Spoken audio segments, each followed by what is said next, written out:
Pai, mais uma vez nós queremos te louvar. Te agradecemos pela sua presença, te agradecemos porque o Senhor é presente em nossas vidas, é presente neste lugar. Eu quero pedir a bênção do Senhor, que o Senhor possa falar, que o Senhor possa ministrar em nossos corações. Nós oramos pedindo que seja o teu Espírito Santo a falar, que seja o Senhor a ministrar. Nós oramos em nome de Jesus. Essa música que nós cantamos hoje, Maranata, essa vez eu mandei uma mensagem para o Jansen e pedi para ele, coloca essa música no repertório, porque eu quero falar um pouco sobre ela.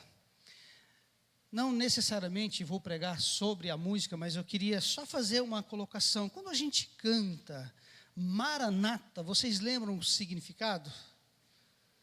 Ora vem, Senhor Jesus.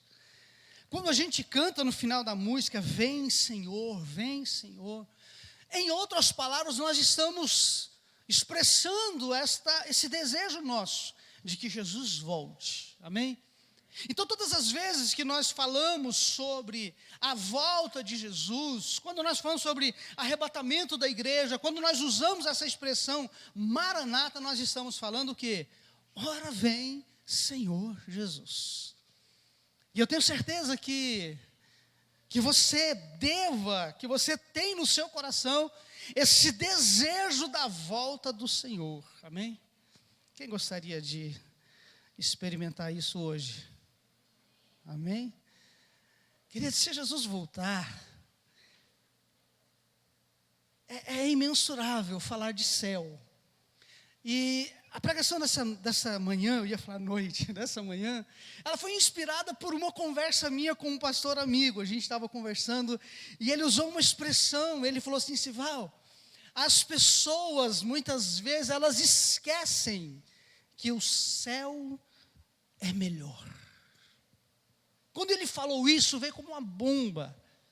E aí nós estávamos conversando sobre algumas coisas, sobre algumas situações de ministério, igreja e tudo mais, mas aquela frase ficou no meu coração, e eu vim para casa e Deus me direcionou. Aí estou lendo um livro, eu até mostrei para o Sidney quinta-feira, e eu estava lendo, quando eu passei por um texto, aquela frase voltou, e eu olhei aquele texto e Deus confirmou a ministração de hoje. O tema nosso é, o céu é muito melhor. Amém? Fala para a pessoa que está do seu lado assim, olha, o céu é muito, mas muito, desculpa a redundância, mas muito melhor de bom. É muito bom. A nossa reflexão de hoje tem como base a pergunta, qual valor estão dando ao céu? Qual valor estão dando a toda essa questão? Nós cristãos, nós entendemos, cremos e vivemos para isso, para a volta de Jesus, amém? Agora, qual valor estão dando ao céu, a este lugar onde nós vamos morar, amém?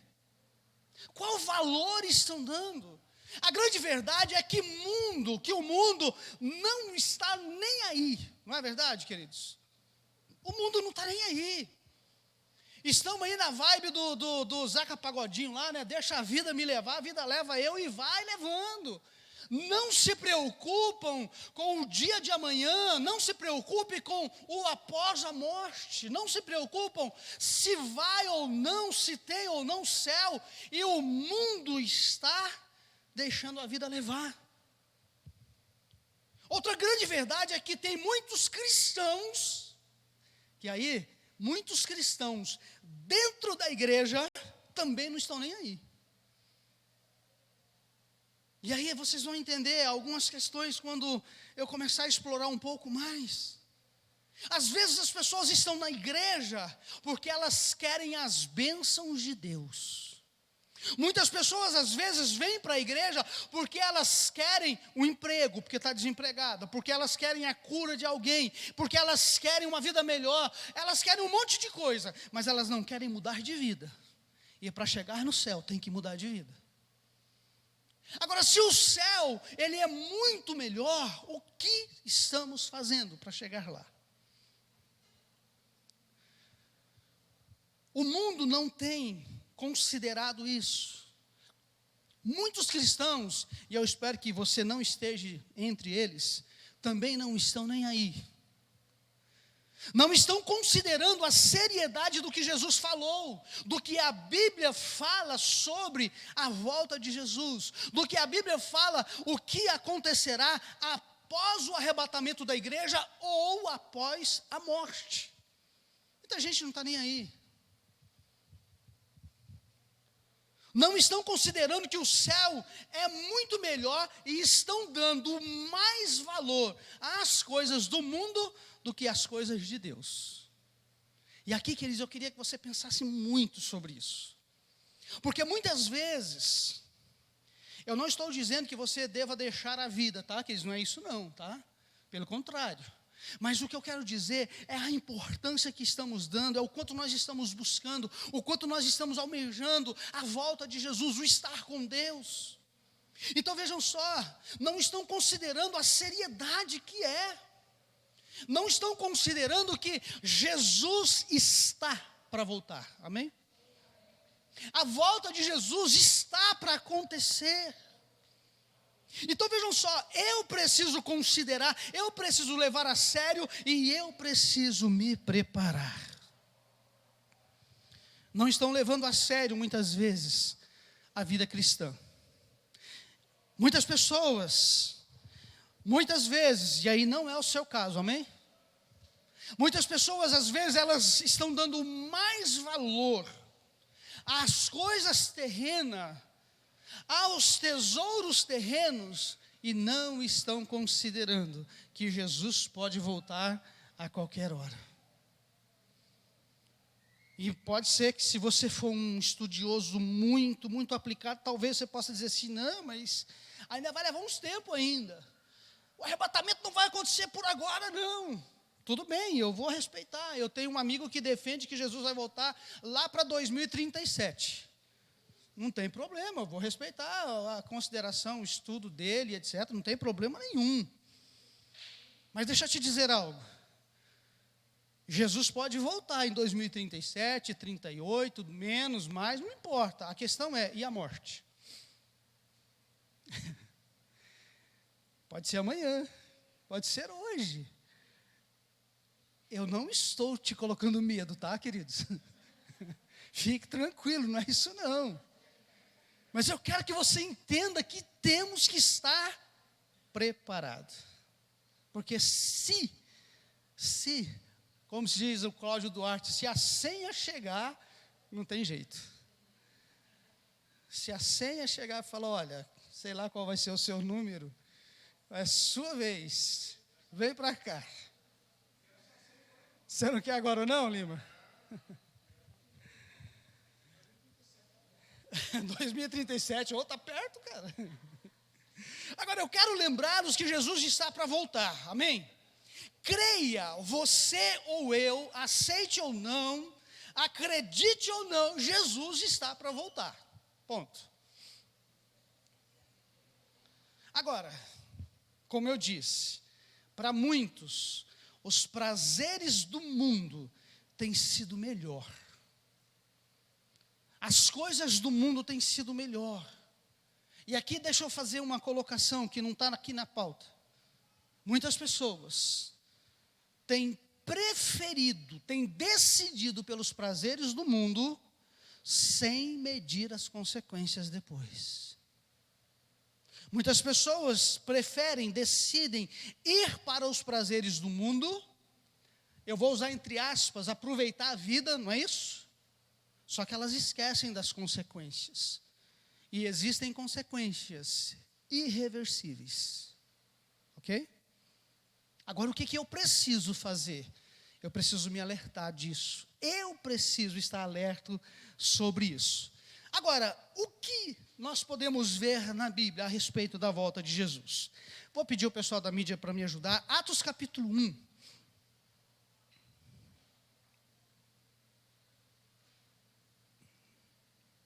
Atos capítulo 1, versículos 9 ao 11.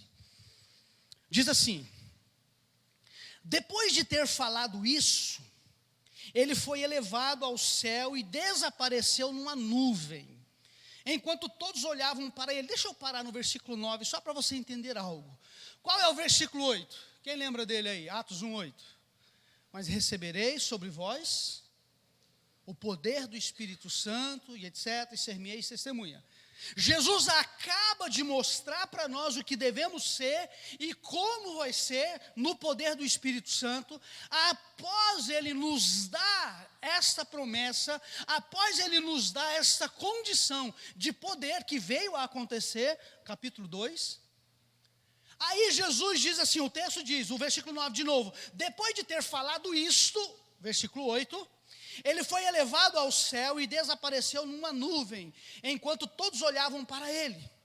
Eles ficaram com os olhos fixos no céu, enquanto Jesus subia. De repente, 2 homens vestidos de branco apareceram ali diante deles. Eles disseram: homens galileus, por que vocês estão olhando para o céu? Esse Jesus que estava com vocês e que foi elevado ao céu, fala assim comigo, voltará do mesmo modo que vocês o viram subir. Aí eu vou te fazer uma pergunta: essa promessa já aconteceu? Porque se alguém disser aconteceu, eu falo, então você ficou. Então não aconteceu ainda, nós estamos esperando esse momento, queridos. Nós estamos esperando esse mesmo Jesus que vocês viram subir, ele vai voltar. A partir de hoje você não pode pedir, você não pode dizer que não foi alertado, que não foi avisado, que não foi relembrado. Quem aqui já ouviu falar da volta de Jesus? Aí os irmãos mais experientes de vida aí, eu me lembro que eu sou de 1975, pra você não ficar fazendo conta aí, 47. Eu me lembro que desde os anos 80, aí, 85, 86 e por aí vai, se falava muito do arrebatamento da igreja. Em casa eu tenho uma fita cassete, e outro dia eu procurei no YouTube, e não é que estava lá, um pastor chamado Moacir, lá de Curitiba, da Assembleia de Deus, e ele pregava uma mensagem sobre o arrebatamento da igreja, e eu era criança, minha mãe ouvia aquela mensagem, e eu arrepiava com ela. 1980, algumas coisas que eu não me lembro exatamente, 80 e vai lá. E outro dia eu procurei no YouTube, eu procurei, eu ouvi a mensagem de novo, e falei, ela está viva até hoje. Mas eu, no meu caso, eu ouço falar da volta de Jesus desde quando eu me entendo por gente. É uma promessa que nós nunca vamos deixar de falar, de relembrar, de alertar, de avisar, porque o dia que Jesus voltar e você ficar, se você falar, ninguém me falou, Deus vai falar, é mentira sua. Porque você que está aqui hoje, você já ouviu, pelo menos uma vez hoje. Então vejam, a partir de hoje não tem mais desculpa. Uma das coisas que eu sempre digo, se você não crê no que a Bíblia diz, se você não crê no que a palavra diz, se você não crê naquilo que a palavra fala sobre o arrebatamento, eu ouço falar de arrebatamento desde quando criança e nunca aconteceu nada. Se você não acredita, dê uma olhadinha para as profecias bíblicas, amém? Nenhuma falhou. O arrebatamento vai falhar, gente? E olha quem foi que falou, não foi homens. Apareceu 2 anjos, 2 homens, não é isso? Estes homens trouxeram a notícia dizendo, varões galileus, esse mesmo Jesus que vocês estão vendo subir, ele voltará. Então veja, não foi uma profecia de um ser humano, não foi uma profecia de alguém, não, foi homens enviados por Deus e homens que trouxeram a palavra. E deixa eu te dizer algo, queridos, a palavra de Deus não falha. Jesus vai voltar. Muitos não têm dado valor ao céu, talvez por dar ouvido ao que o mundo diz. E o que o mundo diz do céu? Esses dias eu ouvi eu posso chamar de piada mesmo. O cara dizendo, cara chegou no céu, chegou lá, só tinha música, não tinha cerveja, não tinha mulherada, não tinha festa. Aí eu falei para São Pedro, não, me manda embora daqui, eu quero ir para o inferno, porque lá vai estar fervendo. Sim, bagunça não, fogo e enxofre. Porque quem não conhece a Bíblia, acha que o inferno vai ser festa. Mas a Bíblia diz que lá haverá fogo, enxofre, ranger de dentes. E uma ocasião, que eu estava falando, estava ministrando uma aula, e aí uma pessoa perguntou assim para mim, professor, o senhor sabe por quê que a Bíblia fala que o lago de fogo, que ainda não foi inaugurado, vai ser inaugurado só depois do juízo final? O senhor sabe por quê que o lago do fogo é fogo e enxofre? Eu falei, olha, o fogo porque é quente, e o enxofre porque é fedido. Ele falou, nananina não. E eu não sabia disso. E aí ele falou, não, desculpe, professor, é que eu sou químico, eu não entendo um pouquinho da área aí, posso te ajudar? Eu falei, me ajude. E ele falou assim, a quantos graus algo chega em ebulição? 100 graus, não é isso? E aí ele falou, o enxofre, para chegar à ebulição, 700 graus. Ou seja, o inferno vai estar fervendo mesmo. Mas não é com cerveja, com mulherada, não. Então vejam, queridos, o mundo tenta descredibilizar o que a Bíblia diz. Os, entre aspas, os sábios do mundo tentam dizer que a Bíblia não é verdade. Mas peguem as profecias, desde Gênesis, todas estão se cumprindo, todas. E o arrebatamento vai falhar? Que é o momento ápice, eu diria assim, de toda a história da humanidade. O primeiro foi a morte de Jesus na cruz. O segundo vai ser o encontro da noiva com Ele, para o casamento lá no céu. Amém, queridos? Você acha que Jesus vai falhar em não vir buscar a noiva dele? Não vai, queridos.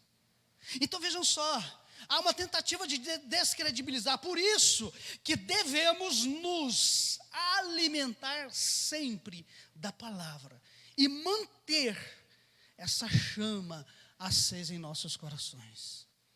Um tempo atrás alguém disse numa sala de aula, mas se prega muito pouco sobre a volta de Jesus. Eu quase não ouço mais pregações sobre a volta de Jesus.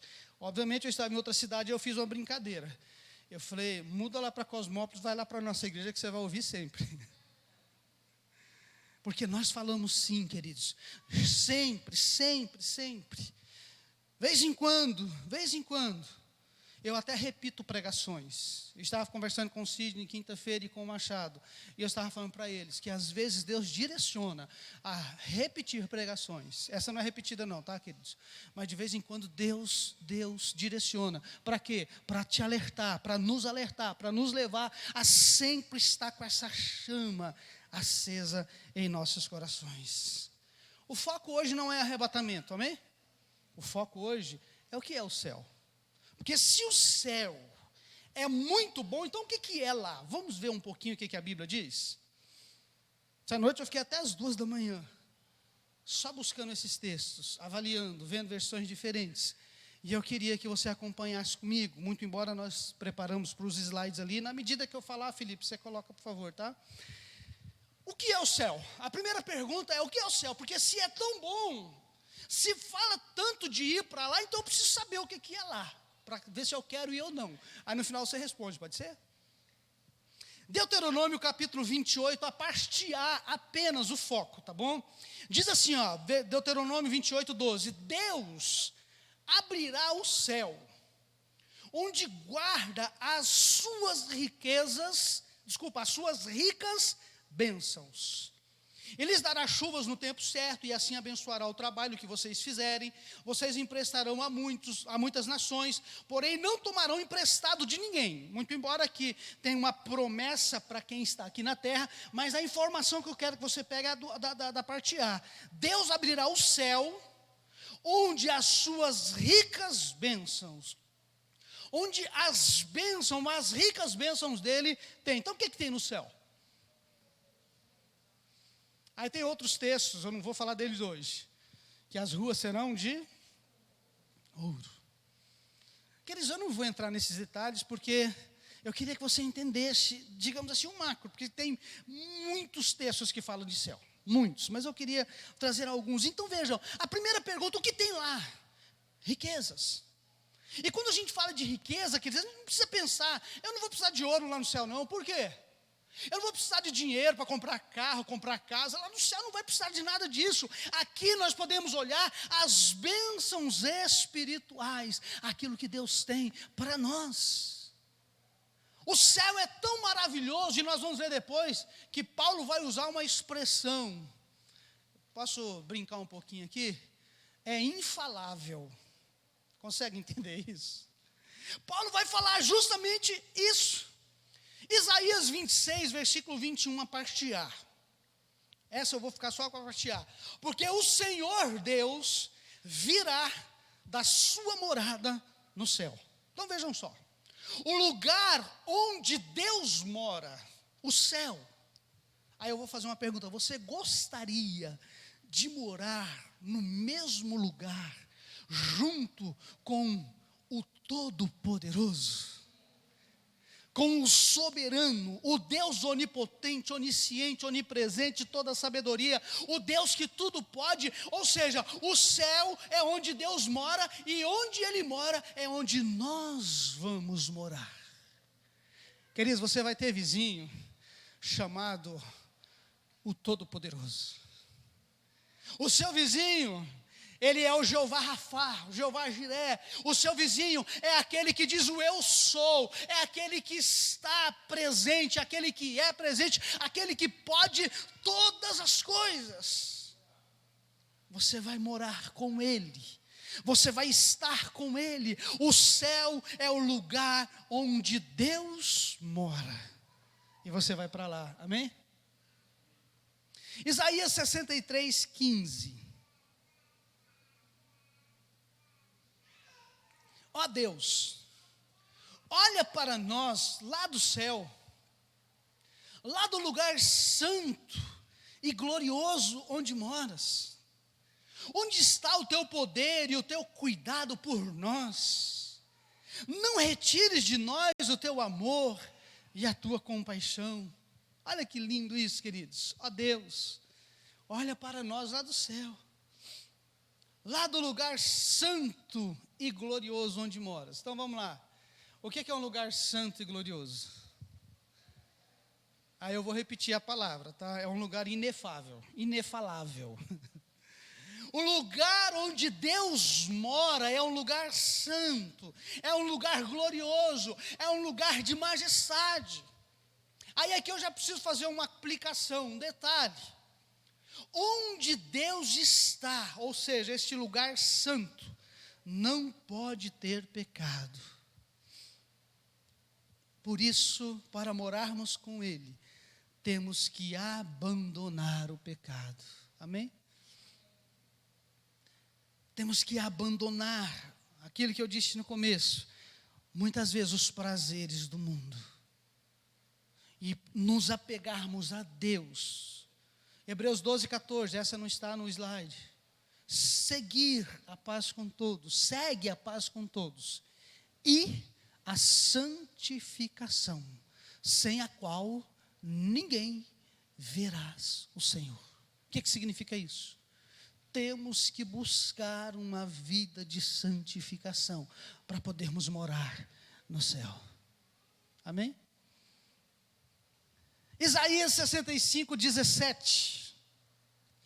Pois eu estou criando um novo céu e uma nova terra. O passado será esquecido e ninguém lembrará mais dele. Irmãos, só por esse versículo aqui eu já quero ir para o céu. Amém?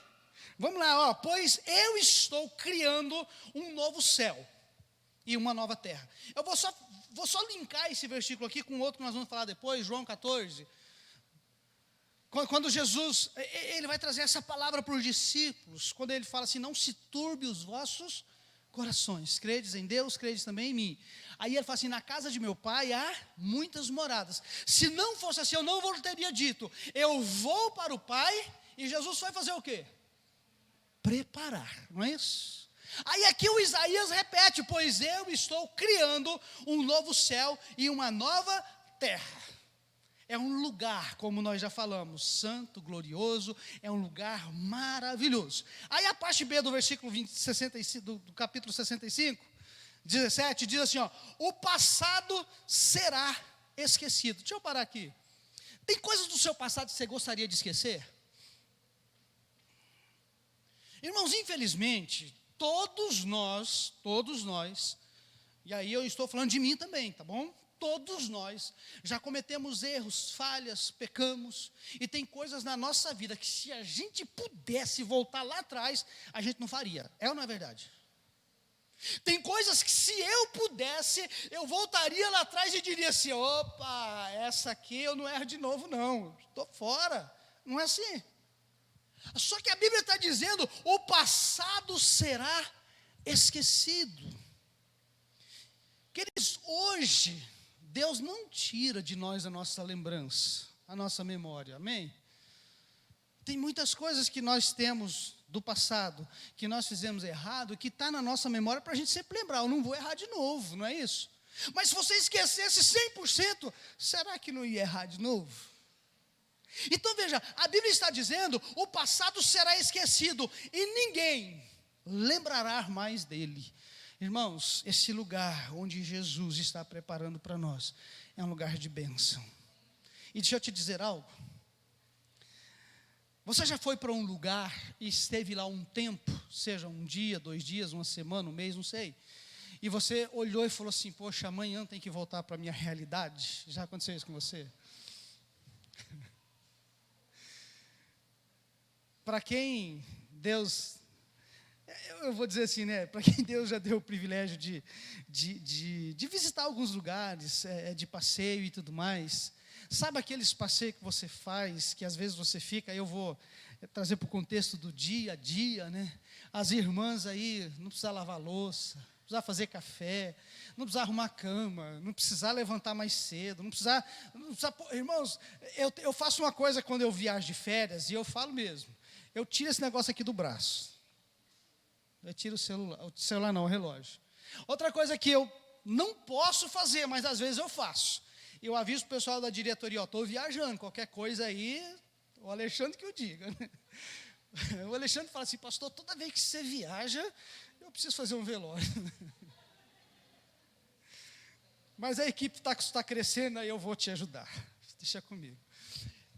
E às vezes, queridos, eu tenho aquela sensação de lugares que eu vou, e às vezes eu falo assim: celular, esqueço.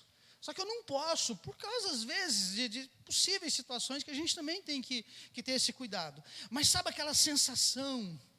Outro dia, nós estávamos em Goiás e nós fomos por um lugar lá, família e tudo mais, e eu falei assim: glória a Deus.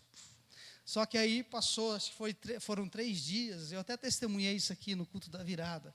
A gente ganhou um presente de uma viagem. Aí quando chegou no último dia, a gente estava arrumando as malas, e a minha esposa falou assim: amor, vamos não. Porque, irmãos, não tem hora para levantar. Levantar e o café está pronto, e várias coisas para você comer. Isso é bom? Não precisar nem arrumar a cama é bom? Não precisar lavar banheiro, não precisar fazer comida, não precisar lavar os pratos, não precisar lavar. Isso é bom? Humanamente a gente fala assim: oh meu Deus, amanhã tem que voltar para a realidade. Aí, geralmente, quando a gente volta de viagem, a minha esposa fala assim: é bom viajar, mas também é bom voltar para casa, né? Aquele né, tipo assim, não precisava voltar. A gente dá risada, queridos, mas tem uma verdade que eu quero mencionar para vocês. O passado será esquecido. Ninguém lembrará mais dele. Sabe por quê? Porque a Bíblia diz que o céu é lugar de delícias. Ou seja, lá no céu, nós vamos viver essa eterna férias. Eu não sei quantos dias você já passou num resort, num hotel, na casa do sogro, da sogra, sem precisar trabalhar. Eu não sei quantos dias você já teve esse prazer de depois voltar para casa e falar assim: poxa, amanhã volta a rotina. Lá no céu não vai ter isso não. Lá no céu você vai viver eternamente com Deus. É isso que a gente precisa entender. O céu é muito melhor. Amém? O céu é muito melhor. Olha aí, Marcos capítulo 10, versículo 21. Jesus olhou para ele com amor e disse: falta mais uma coisa para você fazer. Aqui é o encontro de Jesus com o jovem rico, tudo bem? Falta mais uma coisa para você fazer. Vá, vende o que tem e dê o dinheiro aos pobres. Qual é o resultado disso? E assim você terá riquezas no céu. Depois vem e me segue. Então, o céu é lugar de riquezas. Mas deixa eu repetir isso, que eu não estou falando que lá no céu vai ter carro, porque você não vai precisar. Lá no céu você não vai precisar de um carrão com ar-condicionado, lá não vai ter calor. Amém? Lá você não vai precisar andar, porque a Bíblia diz que nós seremos como Ele é. Nós teremos um corpo glorificado, queridos. Eu não sei exatamente o que é isso, mas eu só sei que como Ele é, nós vamos ter acesso a todas as coisas. A forma eu não sei, mas uma coisa eu sei, vai ser algo maravilhoso. Tem uma coisa que eu acho incrível. Eu ministrei isso aqui uma certa ocasião, sobre o tamanho das galáxias, do universo, que são coisas absurdas. Lembram disso? Quem ouviu essa pregação? E eu vi o pastor Hernandes Dias Lopes um dia falando disso. Eu falei, gente, que negócio doido. A ciência diz, só para a gente ter uma noção, que para você atravessar a galáxia que moramos, a Via Láctea, não é isso? Você gastaria 15 mil anos na velocidade da luz, em linha reta, para você cruzar a galáxia. Essa é a que moramos, e a ciência diz que existem milhões de galáxias. Então, qual que é o tamanho do universo? Só aí já dá um bug na cabeça da gente, não é isso? Só que aí tem uma questão, e o pastor estava falando disso, eu falei, nossa, Deus, nunca tinha pensado nisso. Se para você atravessar a galáxia que moramos, leva 15 mil anos na velocidade da luz, irmão, sabe qual que é a velocidade da luz? 300 mil quilômetros por segundo. Só aí já deu mais um bug aí, não deu? Aí Jesus falou assim para aquele moço que estava lá na cruz junto com ele, quando ele fala assim, lembra-te de mim, quando estiveres no teu paraíso. Aí Jesus falou assim, Jesus falou o que para ele? Hoje mesmo estarás comigo no paraíso. Ou seja, qual vai ser o nosso transporte? Eu não sei, mas vai ser mais rápido que a velocidade da luz, vai. Porque o céu é lugar de bênção. E quando Jesus fala, estarás comigo, queridos, Jesus ia chegar rapidinho lá no céu, não é isso? Não ia precisar de 15 mil anos na velocidade da luz e tal, e etc. Não, hoje mesmo você estará comigo. Em outras palavras, o céu é lugar de bênção. Queira estar lá. Lucas capítulo 6, 22 ao 23. Lucas 6, 22 ao 23. Felizes são vocês quando os odiarem, rejeitarem, insultarem e disserem que vocês são maus por serem seguidores do Filho do Homem. Queridos, nós não somos perseguidos não, né?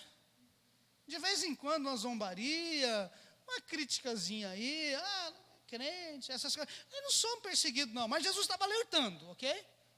E se uma perseguição vier, seja de onde for, Jesus falou, felizes são vocês. Se você for perseguido de uma forma mais contundente, Jesus nos alertou, ele diz, você vai ser feliz. Olha o versículo 23, fiquem felizes e muito alegres quando isso acontecer, pois uma grande recompensa está guardada no céu para você. Pois os antepassados dessas pessoas fizeram essas mesmas coisas com os profetas. Queridos, as perseguições podem acontecer, mas Jesus disse, pois uma grande recompensa está guardada no céu para você. O céu é lugar de bênção. O céu é muito melhor. E o meu desafio é que eu e você possamos, a partir de hoje, batalharmos mais e mais para chegarmos lá, para estarmos lá com Cristo Jesus. 2 Coríntios capítulo 12, versículos 2 ao 4. Esse é o texto que eu falei que Paulo usou uma expressão e eu brinquei com ela. Diz assim, versículo 2: conheço um homem em Cristo que há 14 anos foi arrebatado até o terceiro céu.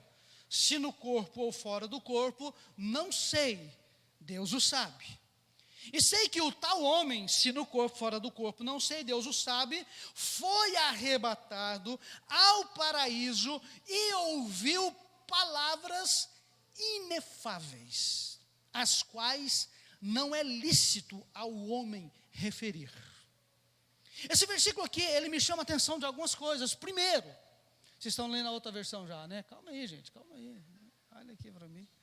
A primeira coisa que me chama a atenção aqui, queridos, é que Paulo esperou 14 anos para contar essa novidade. Por quê? Porque tinham coisas, palavras inefáveis. Aí por isso que eu brinquei, inefaláveis, né? O homem não consegue entender. E é tão interessante esse texto que Paulo fala disso, o homem não consegue entender, não dá para falar, ponto final. Paulo não fala mais nada dessa experiência dele na Bíblia. Por quê? Porque é tão glorioso que não conseguimos entender. É tão maravilhoso que a mente humana não consegue entender. Olha a outra versão que você já leu. Foi levado ao paraíso e ouviu coisas tão surpreendentes que estão além da capacidade humana para descrevê-las ou expressá-las em palavras. E de qualquer modo, não me é permitido contar. Ponto. Paulo não fala mais nada. Então vejam só aquelas coisas tão surpreendentes. Aí você vai ver num contexto, lá em Filipenses, Paulo falando assim: eu gostaria muito de ir estar com Deus. Quando Paulo fala assim, porque para mim o morrer é lucro. E Paulo, ele tem um coração tão grandioso que ele fala assim: olha, para mim é muito melhor ir estar com Deus, porque ele conheceu, ele viu que são coisas maravilhosas, inefáveis, que a capacidade humana não consegue expressar, o homem não consegue entender. E Paulo mais tarde vai falar assim: eu queria muito estar nesse lugar, mas eu preciso estar com vocês, eu ainda preciso que vocês cresçam, eu ainda preciso estar com vocês, para vocês crescerem. Olha o coração de Paulo, trocando o céu para estar conosco, trocando o céu para estar com a igreja, trocando o céu para estar ajudando aqueles que precisavam dele. Queridos, este é um coração de quem quer ir para o céu, de quem conhece, de quem quer ver. E Paulo vai dizer, são coisas surpreendentes, que estão além da capacidade humana para descrevê-la. Por isso que Paulo encerra o assunto.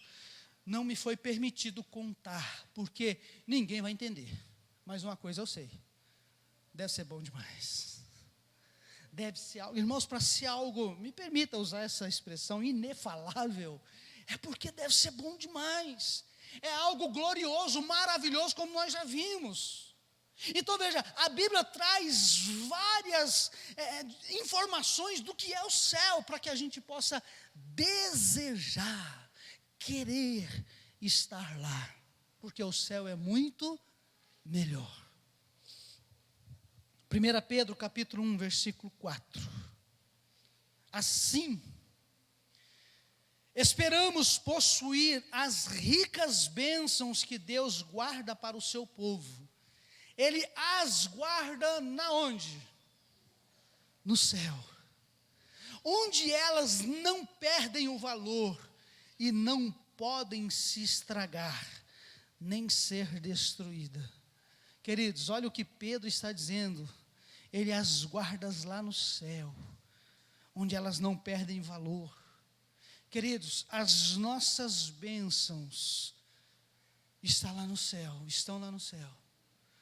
Mas Deus é tão bom que aqui na terra Ele já nos abençoa para que a gente possa ir acostumando com o que vai ser lá no céu. Efésios 1:3, bendito Deus e Pai de nosso Senhor e Salvador Jesus Cristo, que já é presente, que já nos abençoou com toda sorte de bênçãos espirituais em Cristo Jesus. Deixa eu te dizer algo, queridos, tudo que você precisa para alcançar o céu, Deus deixou em nossas mãos. A questão é que muitos estão rejeitando. Tudo que você precisa para chegar no céu, Deus já nos providenciou. A começar o sacrifício de Jesus na cruz, a começar o Espírito Santo dele em nossas vidas, a palavra dele, a força que ele nos dá para vencermos os pecados, para que nós possamos já, nesse presente momento, experimentar bênçãos do céu sobre as nossas vidas, bênçãos espirituais. Isso não significa que não tenha luta, as lutas virão, mas Deus também nos deu capacidade para superar e vencer todas elas, amém? O céu é muito melhor. João 14, eu mencionei esse texto agora há pouco, vou repeti-lo.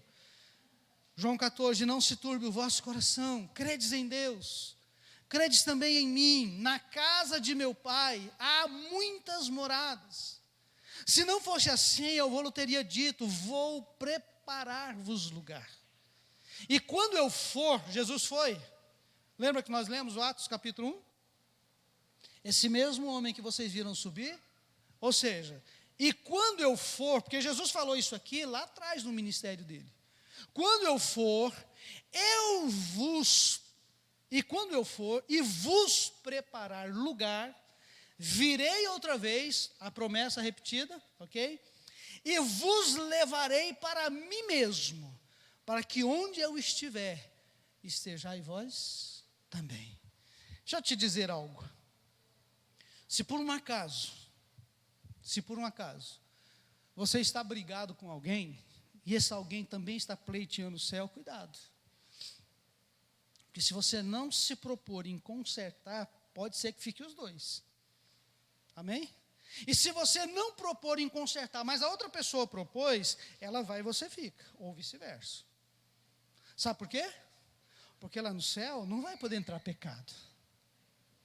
E aí, se você de repente, eu não vou com a cara do fulano de tal, eu não gosto, eu não suporto, não sei o quê, mas essa casa que Jesus preparou lá no céu é para você ser vizinho dele. E aí? Então conserte. Porque é a nossa vez, é a nossa parte aqui. Jesus foi preparar, Ele está preparando. E quando Ele voltar, Ele nos levará a estarmos com Ele. Irmãos, só para vocês terem noção, essa chegada nossa no céu, tem uma festa preparada que vai durar 7 anos. Amém? Poxa vida, achei que vocês iam dar um glória. Só o Alexandre que não pode, que ele fez a cirurgia e não pode falar, mas ele está lá.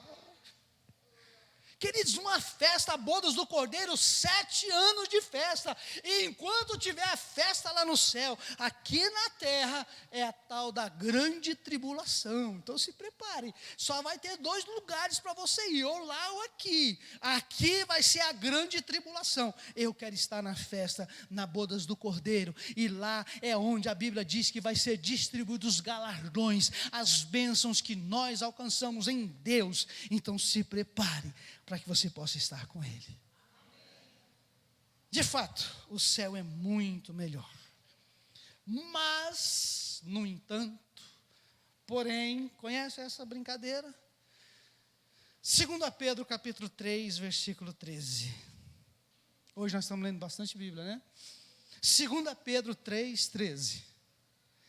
Porém, Deus prometeu e nós esperamos um novo céu e uma nova terra, onde tudo será feito de acordo com a vontade dEle. Leia o outro depois, tá? Espera aí, olha aqui para mim aqui. Olha o que Pedro está dizendo, e foi esse versículo aqui que eu estava lendo o livro, e eu me deparei com ele.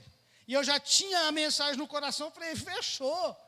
Olha só, porém, Deus prometeu voltar? Jesus prometeu, eu vou para o Pai, preparar lugar, e quando eu preparar eu voltarei. E a gente tem várias promessas da volta dele, então não vou repetir não. Deus prometeu, aí ele fala assim, e nós estamos esperando. Você está esperando a volta de Jesus? Aliás, você cantou hoje Maranata. Ora vem, Senhor Jesus. Você está esperando? Então Pedro está dizendo, olha, porém Deus prometeu e nós estamos esperando um novo céu e uma nova terra. Amém, queridos? Estamos esperando, onde tudo será feito de acordo com a vontade dEle. Meu irmão, só para você entender, Romanos 12, 2, a parte B vai dizer que a vontade de Deus é boa, perfeita e agradável. E se o céu é um lugar santo e glorioso, isso aqui vai se cumprir. Nós estamos esperando um novo céu e uma nova terra, onde tudo será feito de acordo com a vontade dEle, e a vontade dEle é boa, perfeita e agradável. A vontade dEle nós não conseguimos expressar, nós não conseguimos entender. Por isso que Paulo falou, não posso falar, porque o negócio é maravilhoso demais. Então continue esperando, mas olha o versículo 14, por isso, meus amigos, eu vou chamar de irmãos, meus irmãos, enquanto vocês esperam aquele dia, façam o possível para estar em paz com Deus, sem mancha, sem culpa diante dEle. O céu é muito bom. Tudo já foi feito para estarmos lá, mas tem a nossa parte. Olha a outra versão que você já leu. Queridos amigos, enquanto vocês estão esperando que essas coisas aconteçam, esforcem-se para viver sem pecar. E andem em paz com todo mundo, inculpáveis, a fim de que Ele se agrade de vocês quando Ele voltar. Tem a nossa parte, tem a nossa parcela. E eu gosto dessa expressão, queridos amigos.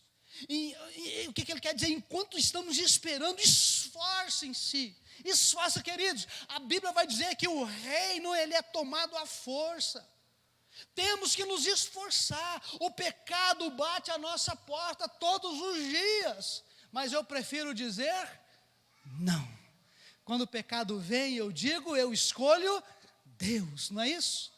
E todos os dias a gente bate, a gente luta, a gente insiste em vencer o pecado. E Deus é tão bom, mesmo quando não consigo vencer, mesmo quando eu caio, Ele deixou a graça, Ele deixou o perdão, Ele deixou condições para que nós pudéssemos ser perdoados, restaurados, curados e continuar vivendo a vida de santidade. Amém, queridos? Se confessarmos os nossos pecados, Ele é fiel e justo para nos perdoar e nos purificar de todo mal. Ou seja, nós temos que nos esforçar para viver essa vida sem pecado, andando em paz com Deus, para vivermos uma vida inculpável, ou seja, sem nenhuma culpa. E aí ele termina dizendo, a fim de que Ele se agrade de vocês quando voltar. Vindes, benditos de meu Pai, entra para o gozo do seu Senhor. Eu quero ouvir isso, porque só tem duas. Esta é, vinde, benditos de meu Pai, e a outra recepção é, apartai-vos de mim, malditos, vós que praticais a iniquidade. E a Bíblia diz que serão lançados no lago de fogo e enxofre. Nós já falamos disso. Vindes, benditos de meu Pai. Queridos, vale a pena viver em santidade. Os prazeres do mundo são passageiros, os prazeres do mundo voam, são efêmeros, eles passam, você nem vê. Vale a pena viver uma vida de santidade, vale a pena porque Ele vai nos encontrar inculpável, Ele vai nos encontrar em santidade, sem pecado, e Ele vai agradar de nós, e Ele vai dizer, vindes benditos de meu Pai. Entra para o gozo do nosso Senhor. Vale a pena, vale a pena. E eu quero encerrar lendo um texto.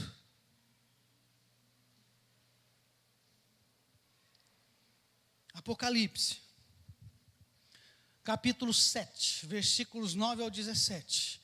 Antes de ler, não leia lá não, espera aí que você leia junto comigo, espera aí só um pouquinho, por favor. João está tendo a visão. E a visão que ele está vendo é lá do futuro. A visão que ele está tendo é da realidade lá do futuro, onde nós vamos estar, amém? Então, para você entender o contexto, João, ele está tendo essa visão, ele está vendo onde nós estaremos. E vejam o que ele fala. Agora sim, leia comigo, eu vou ler bem devagar, para você me acompanhar. Versículo 9. Depois disso, olhei e vi uma multidão tão grande, que ninguém podia contar. Eram de todas as nações, de Cosmópolis, não é isso? De Goiás. Eram de todas as nações, tribos, raças e línguas. Estavam de pé diante do trono e do Cordeiro, vestidos de roupas brancas, e tinham folhas de palmeira nas mãos. E gritavam bem alto: do nosso Deus, que está sentado no trono, e do Cordeiro, vem a nossa salvação. Para estar lá no céu, para vivenciar esse momento aqui, nós temos que entender que a nossa salvação vem do Cordeiro. Eis o Cordeiro de Deus que tira o pecado do mundo. A pergunta que eu gostaria de fazer para João: João, se o João estivesse aqui hoje, você me viu no meio dessa multidão? Eu estava lá? Versículo 11.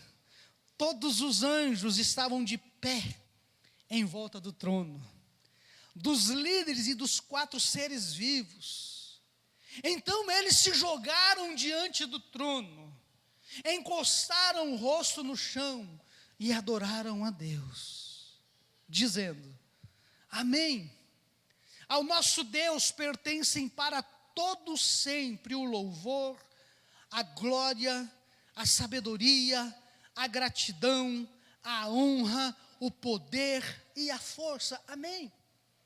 Queridos, eles estavam prostrados em adoração, dizendo: a Ele, ao nosso Deus, somente a Ele, pertence para todo sempre o louvor, a glória, a sabedoria, a gratidão, a honra, o poder e a força.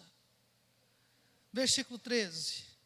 Um dos líderes me perguntou, olha que retórica legal: quem são estes que estão vestidos de branco? De onde foi que eles vieram? O João disse: eu não sei, o Senhor sabe. Respondi. Então ele me disse: estes são os que atravessaram, são os salvos a grande perseguição, são as pessoas que lavaram as suas roupas no sangue do Cordeiro, e elas ficaram brancas. Estas pessoas são eu e você, que aceitou o sacrifício de Jesus, e o sangue dele nos purificou, o sangue dele nos lavou, o sangue dele nos deixou alvos como a neve. Quem são esses? O João não sabia, por isso que o João só ia me responder se ele... eu vi você estava lá, em nome de Jesus. Versículo 15. É por isso que essas pessoas estão de pé diante do trono de Deus, e o servem de dia e de noite no seu templo. E aquele que está sentado no trono as protegerá com a sua presença. Elas nunca mais, fala assim comigo, nunca mais terão fome nem sede. Nem o sol, nem qualquer outro calor forte as castigará. Lembra que eu disse para vocês? Nunca mais, nunca mais, nunca mais terão fome nem sede, nem o sol, nem qualquer outro calor forte as castigará. Pois o Cordeiro que está no meio do trono será o pastor destas pessoas, e as guiará para as fontes das águas da vida, e Deus enxugará todas as lágrimas dos olhos deles. Queridos, essa é a promessa que nós temos em Cristo Jesus. Essa é a promessa que nós temos na palavra de Deus, para estarmos com Ele, para estar eternamente com Ele. E Deus enxugará todas as lágrimas dos seus olhos. Num lugar maravilhoso, num lugar glorioso, num lugar onde não haverá dor, onde não haverá tristeza, onde não haverá morte, um lugar onde nós viveremos para sempre, junto com o Cordeiro de Deus. Eu quero convidar o ministério de louvor. E antes de terminar, eu queria cantar de novo, Maranata. Ora vem, Senhor Jesus. Ora vem, Senhor Jesus. Ora vem, Senhor Jesus, Maranata. Fique de pé. Queridos, João capítulo 17, 23, se eu não me falha a memória. A Bíblia diz assim: e a eternidade é essa, em conhecer a Deus. Nós temos uma eternidade para conhecer a Deus, num lugar onde não haverá tristeza, não haverá choro, não haverá nada de ruim, é só bênção. E esta é a herança que nós temos em Cristo Jesus, para a eternidade. E eu queria que você cantasse essa música novamente, mas que você pudesse fazer dela a sua oração, que você pudesse fazer desta música